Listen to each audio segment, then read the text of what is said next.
Y'all, we live in difficult times. There's war, political unrest, the pandemic, poverty, families being torn, communities ripped by gun violence and people dying every day, police, injustice. It's all bringing so much pain. But y'all, we can look inside our minds and we can understand who we are, become better, and do this thing like we've never done it before. But it all starts with our mental health, and I know we can do it. I believe in you because I believe in me, and I believe in us.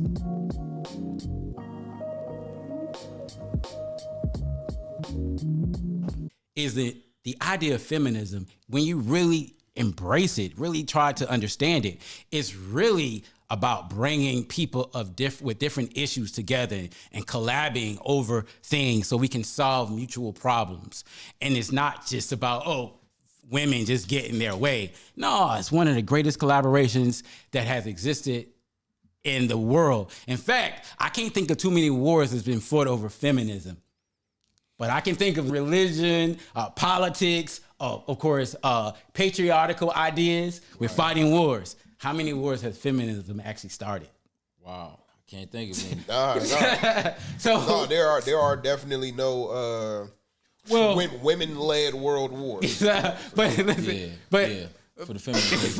but it has its negative extremes to it and everything. Right, just like the black movement had its negative extremes to it. But listen, we can even push back on that and argue that, oh my gosh, I'm going out here on a limb and we're gonna get back on track here. We could argue that Martin existed and he was considered a communist. But his movement probably didn't make the move that it made until Malcolm came along. Because Malcolm's opposite of Martin made people scared. Right. So let's embrace Martin. Let's embrace Martin. Wow. let's embrace him. So we didn't really hear the Fannie Lou Hamers. We didn't hear the Rosa Parks. Maybe she was ideal, but it was so many. Or the Angela Davises. We really didn't hear them. Right. Like we should have. But anyway, they were trying to bring us together. But anyway, let's move on. Let's talk about a little bit of Jean Grae. That song, I think, is Going Crazy. Okay. Mm-hmm. So I listened to the song. What I heard in it was PTSD. I heard pills. I heard counseling. I heard praying to God, trying to solve things, but a person wanting to get out of the situation in the hood, but it kept just being what it is. I feel like she was one of the first to really speak to mental health from street life, straight up street life. Okay.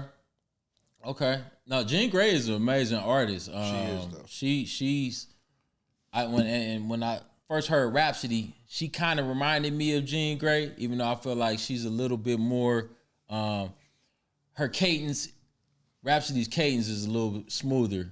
Jean Grae is kind of like real technical as far as how she raps. So to her point, it kind of helps the clarity of hearing everything that she has to say in her records. But yeah, Jean Grae has never came off to me as an artist who was chasing sexuality, like look how sexy I am. She speaks more so to true life issues.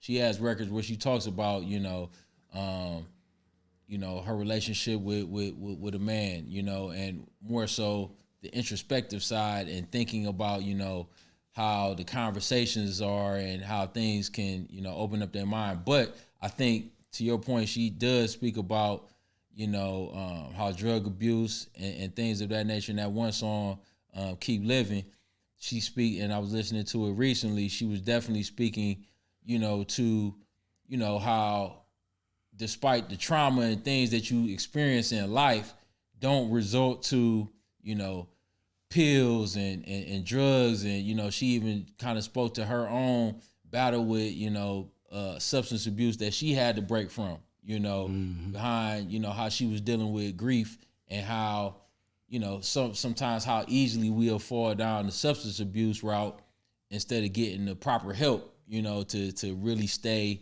afloat out here. Exactly. And it almost seemed like she was telling telling people in that record to not commit suicide, you know, to not kill yourself behind, you know, the pitfalls of what it is to live in the streets, you know? Right. Exactly. Trauma is a mother. And, you know, oftentimes I hear people say, lately I've heard a lot of women say that they're tired of being resilient.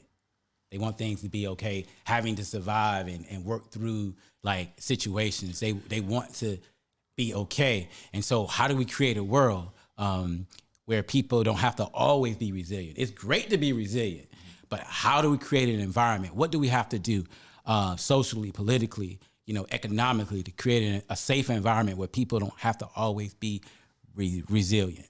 Mm-hmm. Yeah, I mean, hip hop music has always been like that voice for the voiceless, you know, for the people in the streets who don't really have the platform to speak to a political power of the oppression of the society that we live in.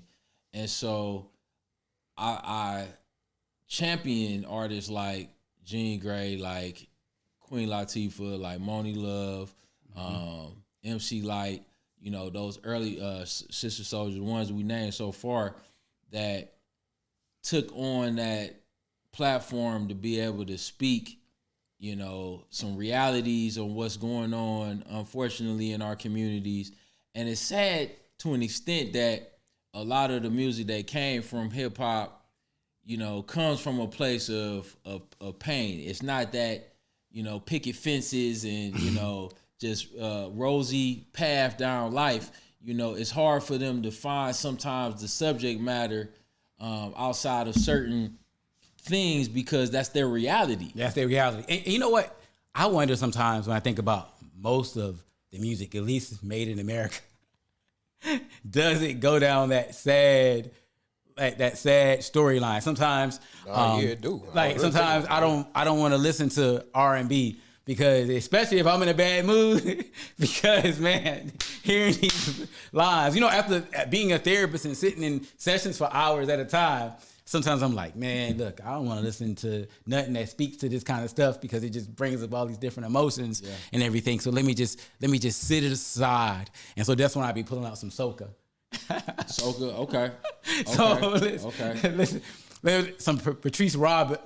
Right. So my escape has always been jazz music. Or jazz, jazz. Just hear the music of it, or going back to some old school stuff. Where they really talking about some love. They talking about love or like things. Yeah, so yeah, you wonder about that. Yeah, we pull into like a lot of the sad stories, but that's a way for a lot of people to express what's going on with them. So it's their art. That's what they express, right? Yeah. So let's move in a different direction. Let's talk about Sex Baby. Yeah. Let's talk on Pepper, man. So what's your thoughts on that? What's your thoughts on that song? I think it's an important song. Honestly, in the evolution of rap. I think that.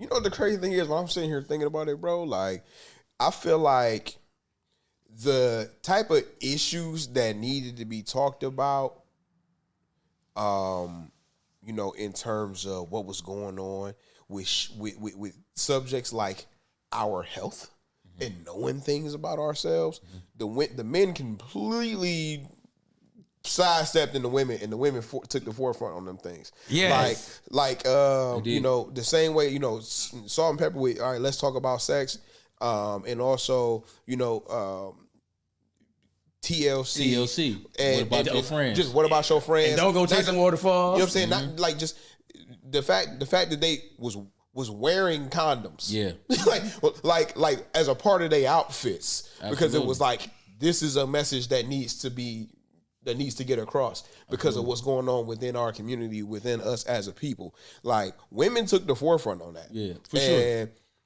That's important. That was valuable. I think growing up in the 90s, so now I'm a teenager by 90s, right? So right. Teenage pregnancy was high. Facts. I don't know statistically where it stands now in comparison to the 90s. It's lower than it was in the 90s. Yeah, but definitely.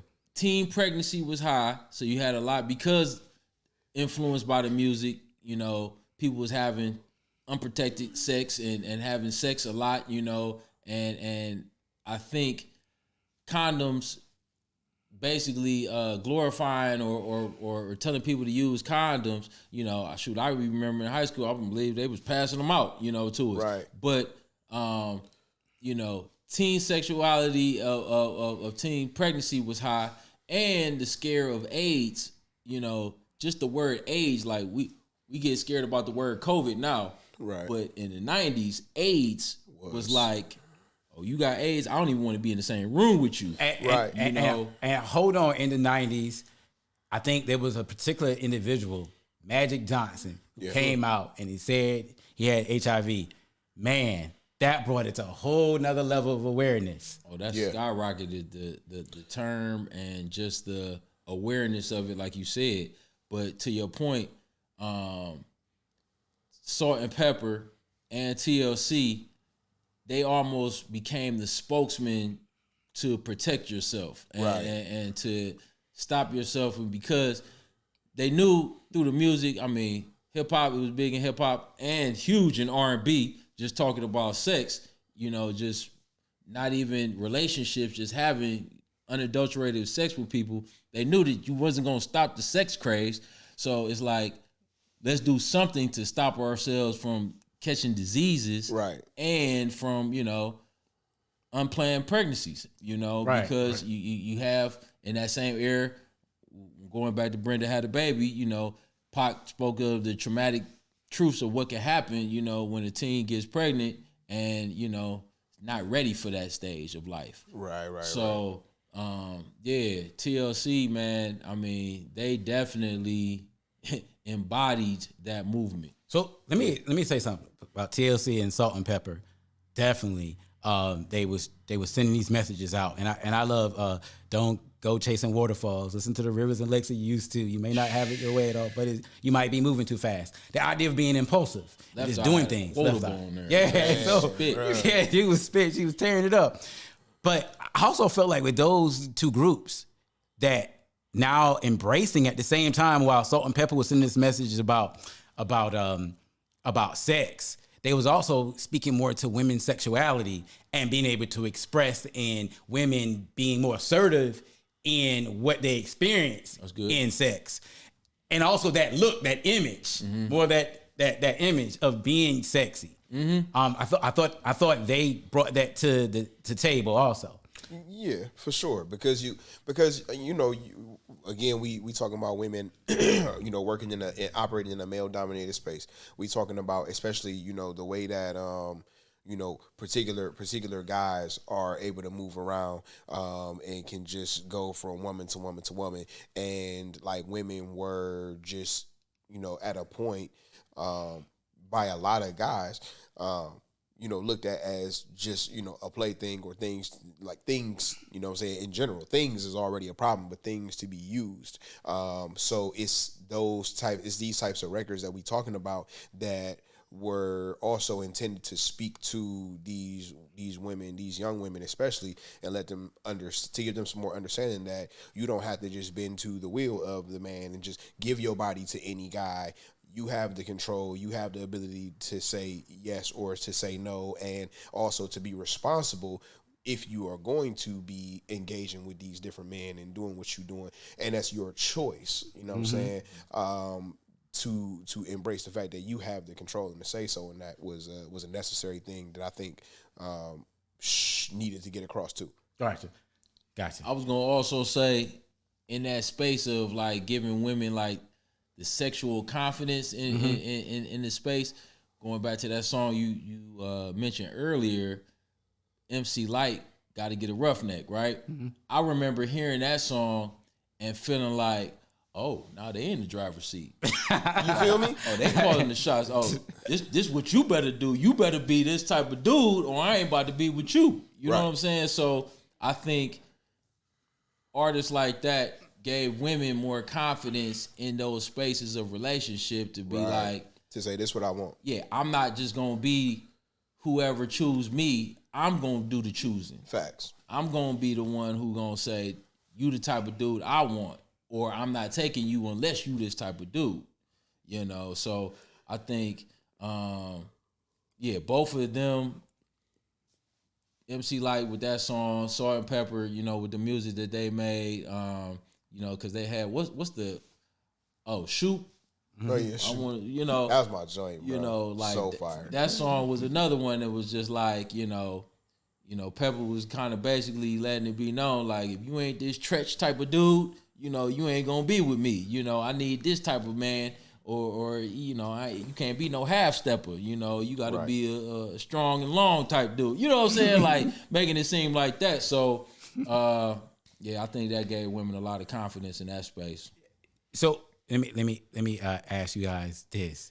With that being said, obviously from that came the era of Foxy Browns, the Lil' Kims, and all. So going from Salt and Pepper to Foxy Brown, Lil' Kims, what's your thought? Because I obviously the sex went from what you saw with Salt and Pepper to I remember listening to a Lil' Kim CD, and the very opening is, oh boy, like we taking this whole another level. It was her first album, Hardcore. They taking a whole another level. Man, Lil' Kim, man. I had a cousin. She was the biggest Lil' Kim fan, so she like forced Lil' Kim down my ears, and when I would go around their house. But man, Lil' Kim. But now also, we do have to admit that Biggie was her ghostwriter. For sure. Biggie wrote, but she could rap. though. She still could rap. She delivered it. Yeah, no. She definitely delivered it. But I'm saying, even after Biggie was gone, like, she still had joints in verses. Mm-hmm. She did. But yeah, she was, and being as little as she was, she had a big presence on the mic. Oh man, right? And how she delivered it was like so raw, uncut. I'm gonna be shock factor status on what it is for a female rapper. Like I'm going to say the raunchiest, hardcore lyrics, and I'm gonna do it in a way that you gonna respect it, so it ain't gonna sound trash. But man, she was definitely bold, and especially, I feel like Lil' Kim may have been the first female artist who was kind of like overtly showing her body off. Oh yeah. I think prior to that, the baggy era was in, like, Salt and Pepper they had tight leggings, but they still had big shirts on and stuff like that. Jackets and all that. Yeah, and MC Light, they was wearing the big clothes, and but she was like, look, I'm showing all this skin off.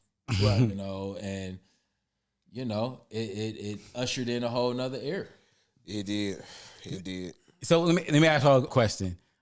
When do you think it becomes too much? It been too much for like the past 4 years. I'm gonna let my brother take that. Yeah, I'm about to say it been too much. It been too much for this past it got to be about 4-5 years. This where it finally done boiled over to where it's like, all right, we got to get the reins in on everything, not just the women, the men, to everybody. Yeah. It's out. Right now, it's out of control. It's out of control. I'm gonna say this, I personally always have believed the curiosity always is the best, move, right? Like growing up, you wasn't showing off a lot of skin. Like that just wasn't a thing. There was strict dress codes and stuff like that going to school. I remember when the Creep video came out. Mm-hmm. TLC song Creep. Right. And they had on those silky pajamas that they was dancing in.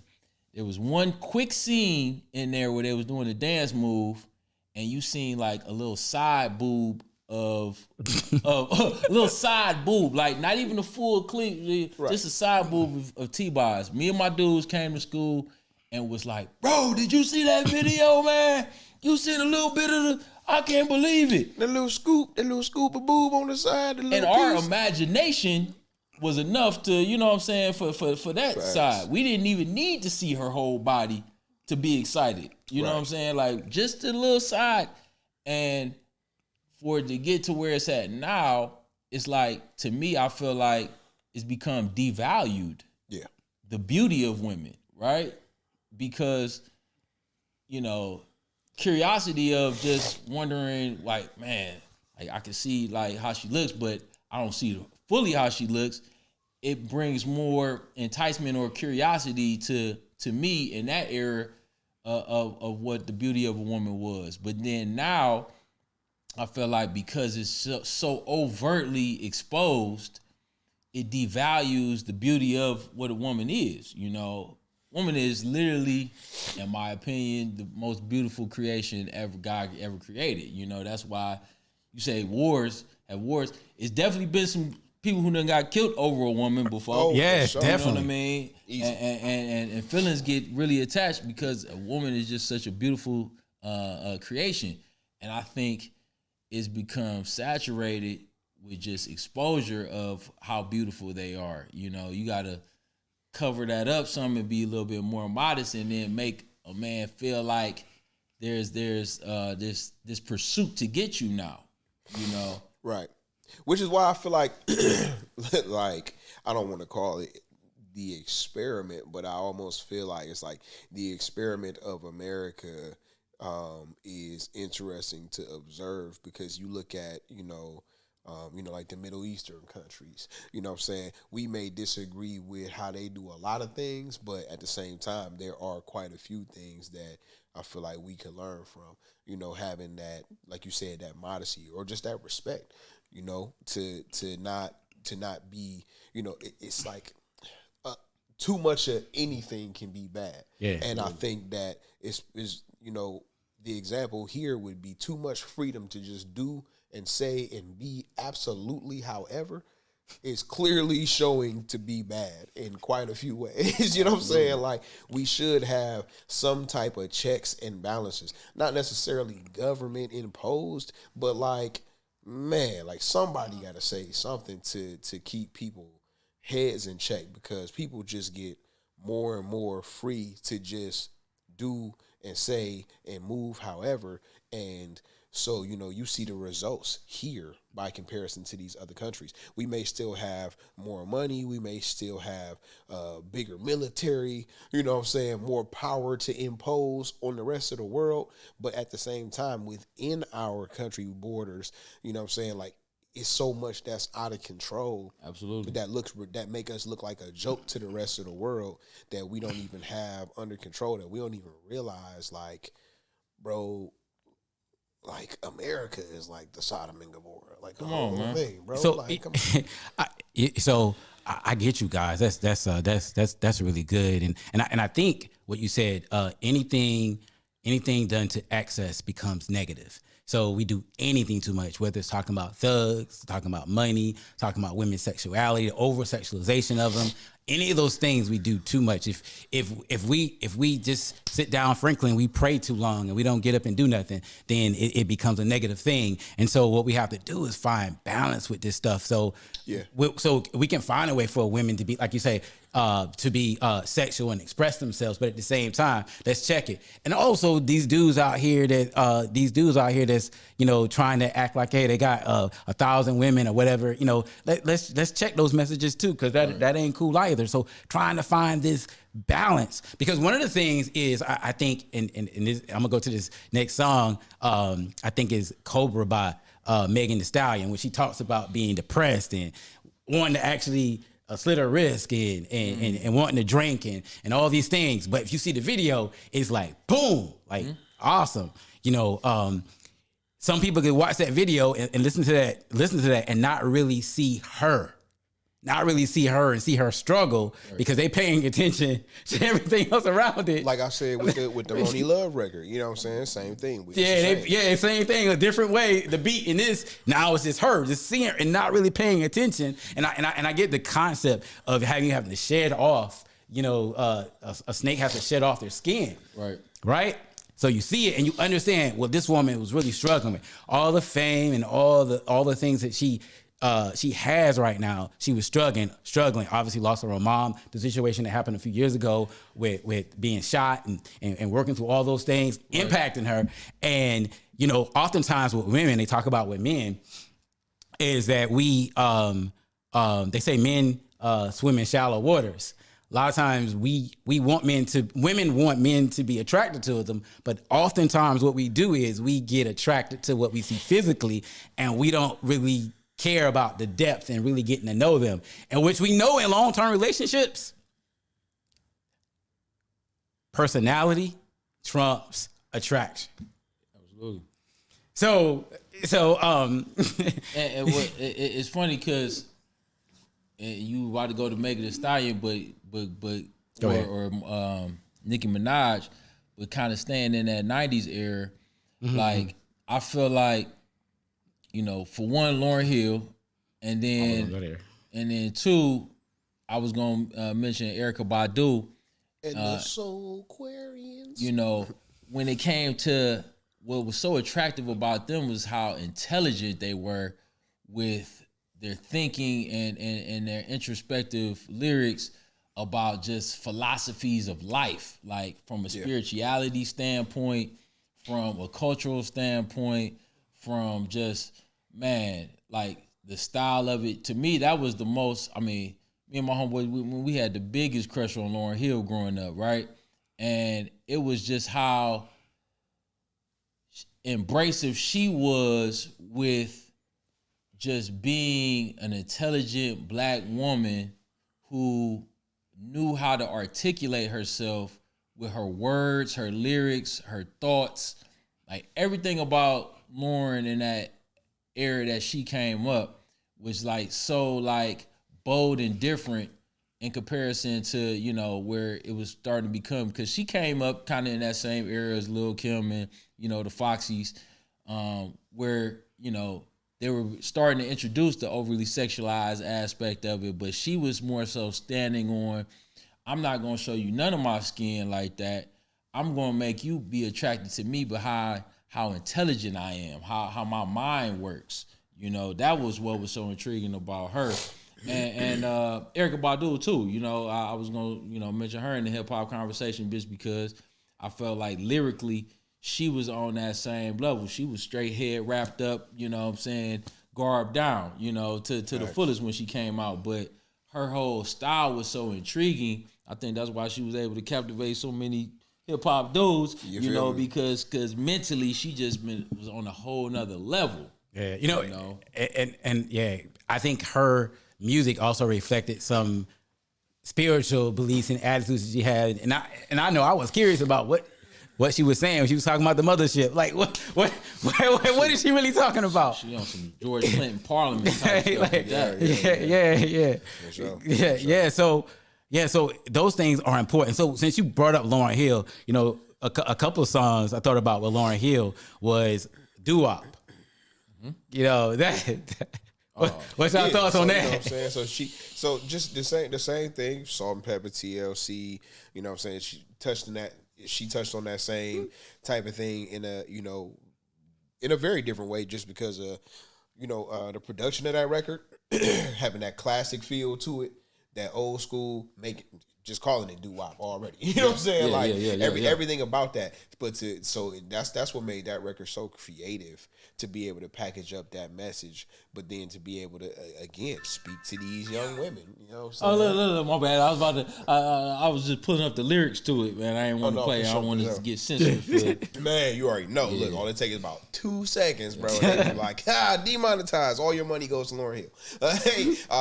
But you know what I'm saying, to take that record and get that and get that message across to these young women again, to be able to speak to them. Hey, listen, like, these dudes only want that thing, and to be able to package it up in a way where that record don't even have to be censored. You know what I'm saying? Like, it's just done so creatively and so well. And then she speaks to the men's side of it too. So she flips it. Both sides.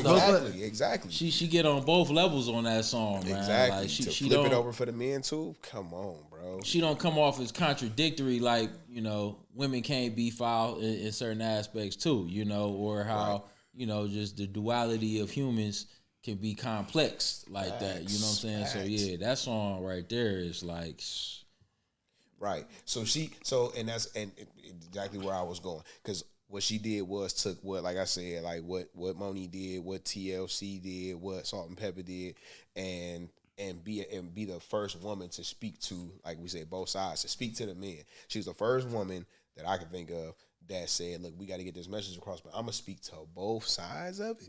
Come on now. And if you can't feel it, like, come on, you can't tell me you don't. Lauryn had a cold way of she would beat you down lyrically as far as tell you about yourself, but then she will also build you back up. Exactly. Right. You know what I mean? Like, she gonna tell you about yourself and the pitfalls and things that you doing wrong out here, but then she also gonna empower you and tell you how great you are. Right. It's low-key solution based. Like, I'm not just gonna say stuff is bad. I'm gonna say stuff is bad, and here's how we can address it. Yeah. You know what I'm saying? So, and that's a powerful thing. And to be able to take it all and make it creative and make it to where people want to hear it and can listen to it, respect it, can feel it, and mess with it.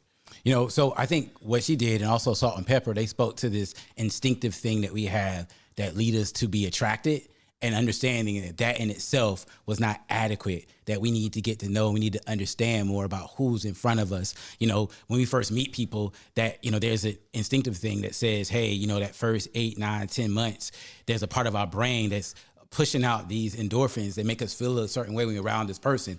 That process is not logical. But as you get deeper into a relationship, there's less of that endorphin, less of that internal motivation. So if you don't have personality connectiveness, it gets harder to maintain it. Right. So I think they both kind of, you know, they speak to that to some degree. And so we see this in life playing out every day. So many people come to therapy because of relationships. Matter of fact, sometimes I'd be like, okay, let's talk about something else. But speaking of Lauryn Hill, that song X Factor. Oh my God. Yeah. You know, Crazy. now I use that song in therapy all the time because it speaks to so many different things that happen in relationships when they ain't working for you. Mm-hmm. You know, because here I am, I'm pouring into you. I'm doing all I can. I'm trying to figure out a way to make this work. But then you tell me it ain't working. It ain't working. And then, so she asked the question, like, what is, or she says, how can I get some reciprocity?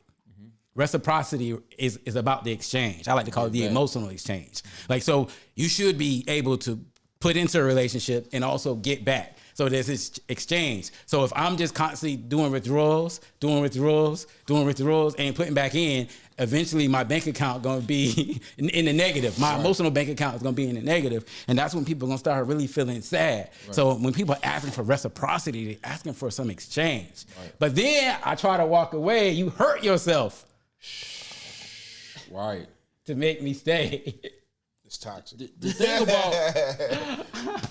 The thing about the Miseducation of Lauryn Hill album, right? What makes that album so great is how authentically real that album is. She came from a real place of hurt from a real relationship that she was in. I believe it was with Wyclef, or how that whole situation evolved, how the Fugees kind of fell apart. But her relationship pitfalls and the hurt that she was really experiencing in life at that point, she spoke purely from that place, and she could have came a completely different direction with that album, because coming off the Fugees album, The Score, you know, I don't know how many records they sold, how many, you know, Grammys they got off of that album, but she was on a success level where she could have been on the glitz and glam and, you know, I'm all this braggadocious style of being an entertainer, but she came from the most authentic place that I feel like every real person can relate to. Broken relationships and the pain that comes out of broken relationships. Speaking from, you know, having a birthed her Zion, man, like that song is so powerful, man. And you can hear that, man. You have a child, it can bring tears to your eyes, because she's speaking from, you know, what it is to birth your first child and how important it is to be a parent, you know. So the authentic space that she came in, and that project, I think, is what made it timeless, man. And it's hard for many projects to stand next to it. You know, I think what we have to understand about her music and her music, generally, human nature does not change. The facade around us, what we drive, the technology, the way we access our money, the places we live, those things change. But human nature has not changed. That's why we can go and read old books and realize, if you really pay attention to the story, whether we agree with them or not, the human nature does not change.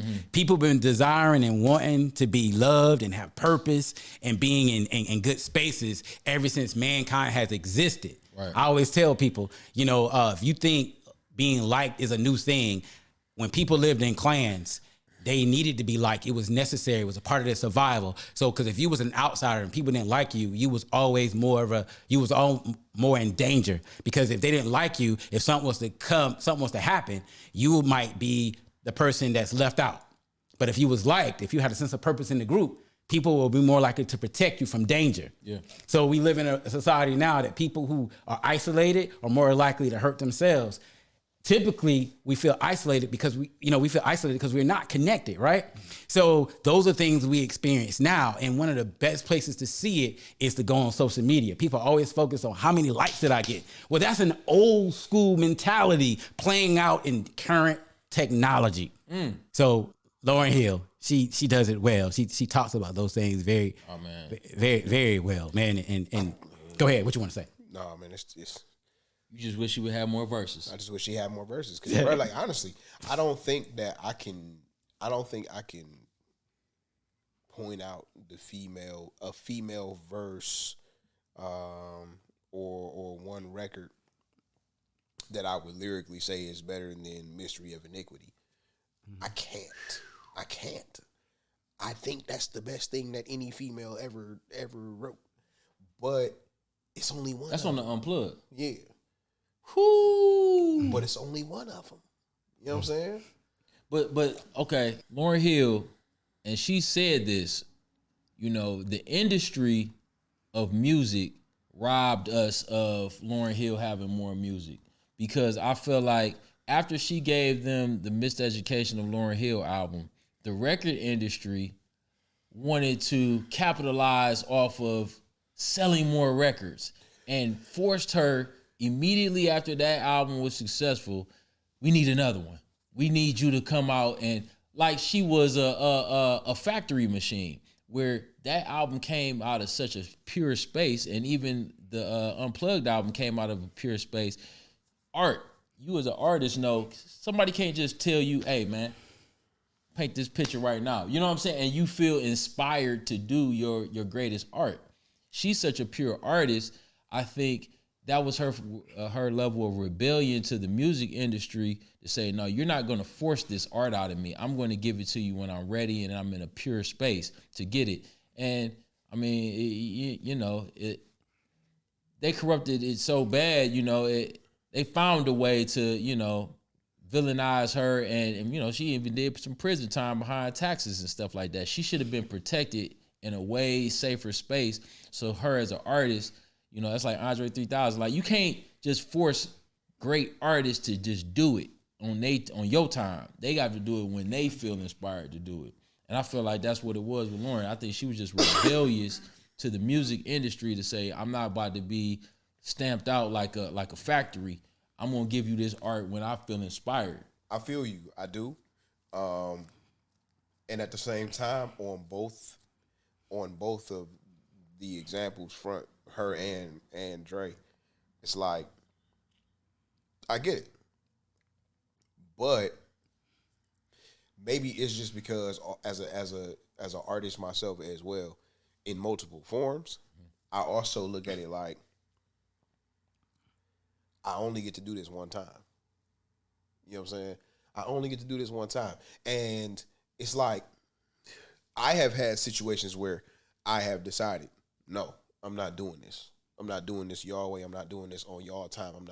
But I'm also not saying that I'm just never doing it though, because that's another thing too. It's being that becomes selfish at the point where you're not giving out your gift. You feel me? Because that's what the whole thing is. I think that people miss out. Like, it's cool to say that, you know what I'm saying, you're gifted, yes, but the purpose of a gift is for it to be given. You know what I'm saying? And so with that being said, like, I have to give it to the world. Like, I feel like, bro, like because when I was 21, every piece of art I ever created got lost in the flood. So I stopped doing art for 8 years. When I came back and started again in 2016, I have never stopped since.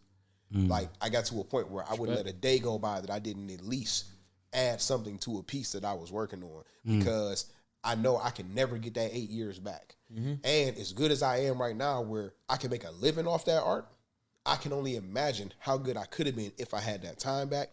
And it's impossible for me to get it back. And you ain't promised another 8 years. So You feel me? who So it's say? like, come on now. I feel it. I really do. I genuinely do. But it's like, I feel like people have to have more mental fortitude to not allow outside forces to take away something from you that is embedded in you. Yeah. Right. I mean, this music industry though is such a devil, man. That's the only way I could describe it. And you know, See, but you also went into it though, and like it ain't like who, there's myself. No. I'm saying like any of these people, it's like nobody is unaware. You know what I'm saying? Before they go into something like that, like you know, and you see it. But if you a lover of the art form so much, it's almost impossible not to participate. You know, if you feel that much connected to the art form and have that gift, you're going to participate somehow, some way. So it's like almost she couldn't help but become a part of the industry because that's her gift. But I think once you get exposed to all the demons in there, man, and the toxic energies that try to drain you from, especially when you trying to be an artist like her, that's a pure artist who's here for the people, here to heal people, here to help people. It's like, man, when I'm giving you all that, I'm pouring all that out, and then you still trying to just bolster me and come at me from a toxic place. It's like, man, the F with y'all, man. I'm not dealing with this no more. You know, Yeah, I feel that. You know? I think one of the challenges that comes along with fame, and I think this kind of speaks to another song I wanted to bring up, and I'll bring the song up, and I will talk a little bit about it. The song "Mad" by Solange and I think Lil Wayne, right? So you become successful as a black person, and now you're angry, and so the song speaks to this issue of being angry, and so. Look, you out here, you're doing your thing. Now you got people trying to get in your pocket, people having all these expectations. You got all these people around you, but you realize you really don't have any friends. And so, and on some level, at some point, when you're in this space, and I'm trying to be empathetic because I've never been in this space before myself personally, you realize, look, you know what? This ain't all I thought it was going to be. And so now I'm angry, and people don't understand why I'm angry, because the life I imagine being in this space is not that, because the people around me, they don't really love me. They're just fans. It's kind of like when Shakespeare speaks in the sonnets about being a gladiator, and about when you have all the victories, everybody loves you, but it's your first loss you've forgotten about. So I think people in that space get all the fame and all the superficial love. When they get in spaces where, in moments that things are not like that, they get angry, and sometimes they become very depressed. Because I think that's another reason why people who are very famous are more often, in some cases, to become drug addicts or to commit suicide, because they live with this reality. So they either get angry or they internalize the anger, it becomes depression, and now they act out in ways that doesn't make sense to us. Factual. That's good. I think about when you were saying this, I was thinking about Lil' Kim for some reason. I thought about Lil' Kim, the evolution of Lil' Kim, where it's like, I think the fame took her to a place where she stopped loving herself, you know, and felt like she had to continue to meet this image of what it was that she was personifying, right? And she got to the place where she started doing plastic surgery on herself, and you know, started having certain surgeries to hold up this image.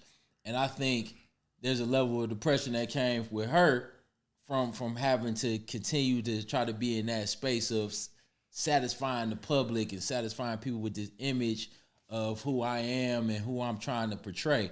You know, so I don't know. It just made me think of her. And then we talked earlier about Michael Jackson and how the industry can kind of just tear you up mentally like that. And it can influence you. Think about it. Not just people in the industry like Lil' Kim, but think about say Michael Jackson, but think about all the people now that do things to change how they look. They go all in on that, trying to maintain a certain look, spending thousands and thousands of dollars and just trying to change how they look. Think about it. And it's so what message are we sending? Obviously, on some level, cosmetically, maybe it's a good thing. But I think we also have to speak to the fact that, you know, maybe there are things that we still battling with internally that we need to really check, you know, and understand, you know, I can take care of myself and feel good about who I am and embrace it.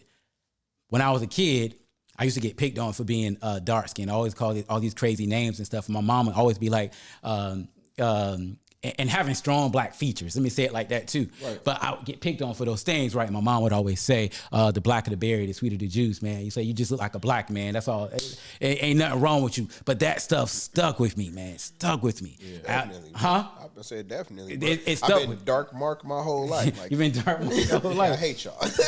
Get out my face. And so, but we being men, but think about what it does for women when so much of how women are nurtured is to be pretty, to be attractive, to be these things. And when they're not these things, especially if women didn't grow up in environments where people focus on the other sides of them more. Because I think a lot of times with our girls, we always pushing that message about them being attractive, them being beautiful, and all these things, and their other skill sets. Like, oh my God, you really good at engineering, or are you good at your art, or you good at this, or you good at that? Trying to cultivate those other parts of themselves to help them realize that they're a whole person, and they will not be measured just by how they look. No, for sure. Huh? It just made me think about Lauryn Hill again. Shout out to Lauryn Hill. Because Lauryn Hill, man, she spoke to young girls and letting them know that the hair weave like Europeans and, you know, a certain image, it's okay to be natural in who you are. You know, wear your own. Now, she was the first female artist that I can remember who rocked the locks and came with it in such a beautiful way that made it seem like, you know, and dating back to like what Queen Latifah and them were trying to do, you know, by just embracing who you are, you know, saying like it's okay to be you. You don't have to put yourself in some sort of image look to, you know, satisfy either men's attention or, you know, to feel that you pretty. I think she was definitely another champion in just saying, hey, it's cool to be you. Black is beautiful. You are beautiful exactly how you are. So with that being said, you know, I wanna, you know, I think about another song, and that's good. That's really good, by Megan, and she was talking about a song called Anxiety, right? And so she goes on like about having stressed out days, all these days, and, you know, all the things I have to do and deal with and everything. And I think about many times, you know, being a therapist, you know, and working with many women, how they have a lot of things going on that they're trying to take care of from day to day. And a lot of times us as men, we go to work or whatever, we come home and we want to sit back in our chair, watch our TV shows and let them take care of things and stuff like that. But, you know, our women, they can get overwhelmed with stuff and have anxiety. And one of the things I like to ask, you know, men is, what can we do better at with helping our women so they'll have less anxiety? Well, I would say, or feel less overwhelmed. I'm gonna say, because I have 3 daughters, right, that I'm raising with in partnership with my wife. One thing that I had to work through early stages of couples counseling and therapy in general was crushing down what roles are, right? And finding, like, you know, in today's modern day, men still look for women to be that housewife type status, right? Where they cooking and cleaning and, you know, making sure everything's right at the house. But then on top of that, these women are going out and working and grinding and doing things as too to bring money to the table, right? Some women are, not all of them is, and that's a whole nother subject. But for the ones that are doing that, I think the pressure that they feeling is like, man, I got to go out, grind, you know, be in this world that I still don't feel like I'm fully appreciated in. Then I got to come home and still handle all the roles of what it is to be, you know, the woman of the house. And to answer your question, I feel like us as men have to be able to be cool with sharing roles and sharing responsibilities so that it takes a little pressure off. You know, I try to do my best, and there ain't nothing like a mother's love. You know, shout out to my mother. Mothers have that nurturing spirit and that nurturing mentality that is hard for men sometimes to copy, right? Especially when it comes to raising children. But sometimes it causes men to just kick their feet up when it comes into the role of, you know, caring for the children. Or, like I said, cooking, cleaning, you know what I'm saying, stuff like that. Sharing those roles and responsibilities, I feel like could help relieve some of that stress. Yeah, Definitely. Yeah, you know, I know, Mark. You take your kids to school in the morning. Man, bro, get up and do drop off, or split it. You know what I'm saying? Look, one of us gonna do drop off, one of us gonna do pick up. You know, just however that work. Like typically, and you know, and like you know, with my business and stuff that I got going on, you know, I might be up till 2, 3, 4 o'clock in the morning editing, working on whatever. But then, that might turn into, hey, I can't do it in the morning. I can't. I ain't got it for you. I can't move. You know what I'm saying? But like I said, I'm gonna do pickup though. You know what I'm saying? You do drop off, I do pickup. Okay, cool. Well, all right. Ain't neither one of us trying to cook. Listen, we can. I'll pay for the pickup this time. You pay for it next time, or however it shake out. It's definitely breaking down in roles. I mean, there's still some stuff that you know, I'm just gonna inherently do. And I think we all just kind of got to do. I also feel like some stuff I want to be able to bring them up to be able to do. You know, I'm gonna always have to kill the spider. You know what I'm saying? My wife ain't touching no insects. You know what I'm saying? I'm gonna always have to kill the centipede. You know what I'm saying? Whatever the case may be. But at the same time, though, it's like I want them to be able to be self-sufficient. So it's like I think you know, raising girls especially is like being able to just support them, back them, and make them feel like they are supported, and make them feel and make sure that they understand and that they know that they are backed and that they not in nothing by themselves. So everything that you said, absolutely. Plus, you know, like I said, just really being there to just have their back on whatever it is that they want to do. And making them self-sufficient as possible as well, in a world where who the hell knows what's going to happen with who.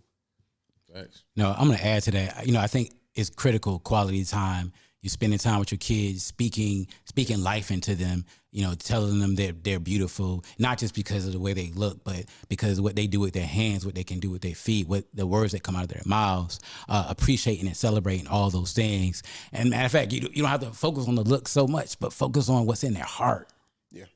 Focus on what's in their mind. Focus on those things, because if they grow up whole, then you don't have to worry about them becoming so empty and looking for somebody else to make them feel fundamentally good about themselves.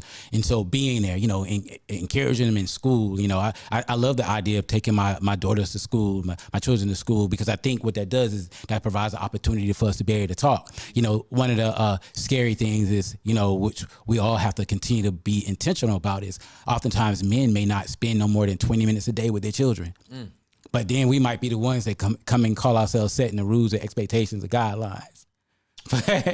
But we're not nurturing a relationship. And remember, I said earlier, when we using power to control things, we've already lost. Right. So we really nurture and cultivate and use influence by relationship. Yeah.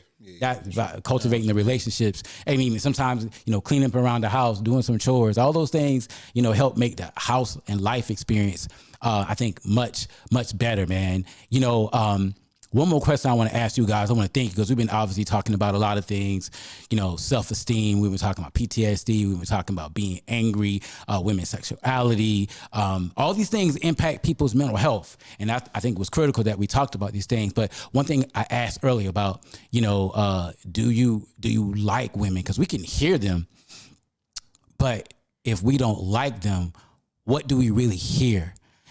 Because if we are open and we are able to receive, I think we can understand them and their messages a lot better. What we hear in these rap songs, what we hear in R&B songs. Did you really hear Mary J? Because we ain't mentioned her, but We ain't mentioned Mary J, man. But she plays a critical role in all of this. She's an honorary hip hop female artist. For sure. Honorary, yeah.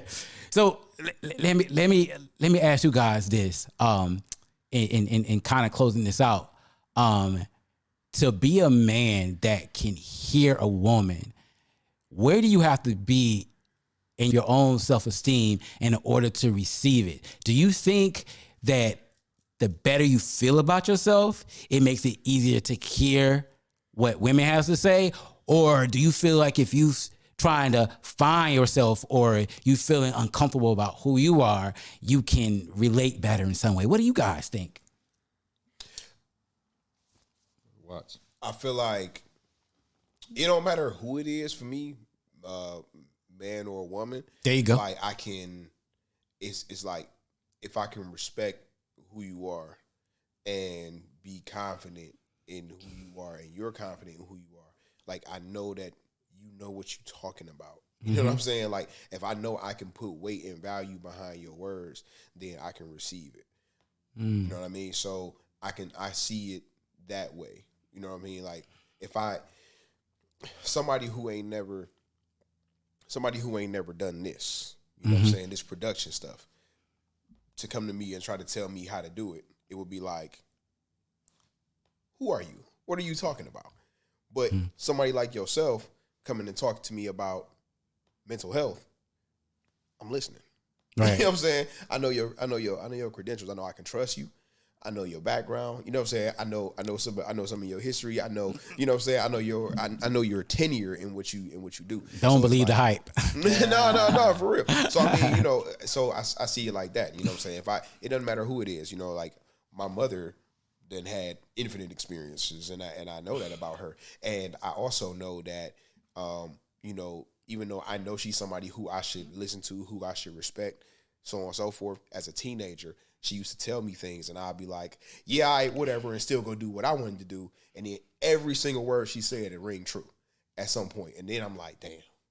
And eventually it taught me, let me start listening. You know what I'm saying? Let me actually put some weight behind them. Because there's value there, and put some weight behind those words. And now I look at anybody like that. You know what I mean? Like, can I trust you? Do you know what you're talking about? Do I have respect for you? Do you have respect for me? Is it mutual? You know what I'm saying? And then I can put value behind your words, and I can receive that from you. That's what's up. I would ditto what my brother said. Like, I feel like personally, I try not to be too prideful, not to feel like I can't receive good information from anybody, and that could be man, woman, adult, elder, or child. Yeah. You know, from a mouth of babes. Sometimes my daughters say some of the most profound things to me. You know, things that soak in and stuff that I could take as, you know, lessons in life. You know, from their little experience.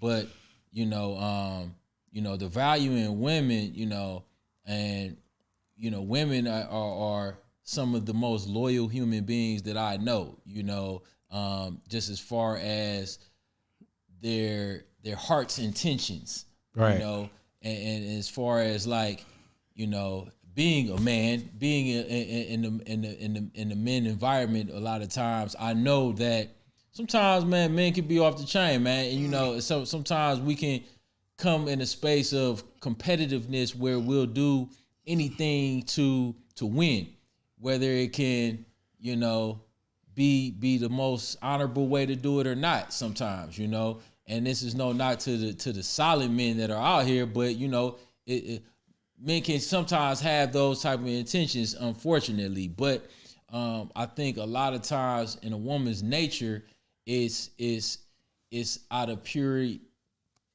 to be loyal and to do something for good intentions in most cases.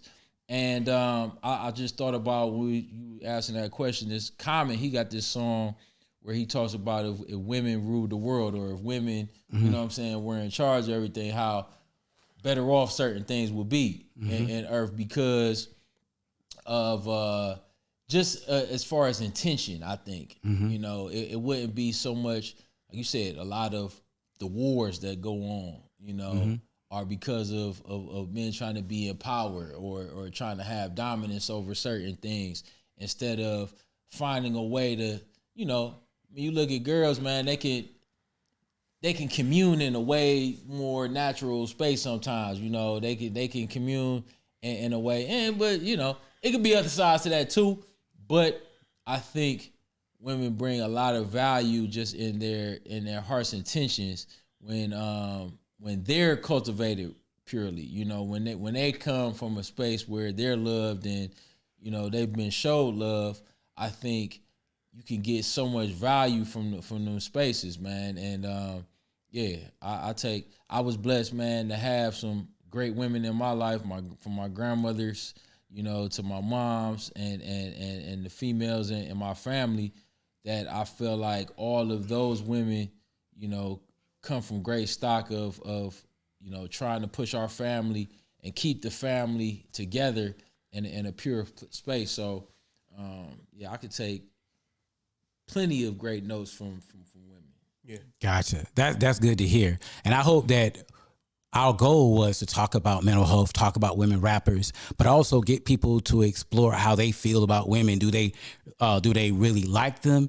Because if you really like them, then the next question is, can you really hear them? So we talked about these songs. Go back, listen to them, and see if you get any different interpretations. Don't just feel the vibe or the look, but just really hear their words. Because when we take time to really understand things beneath the surface, we can do a better job at living life in a healthy way.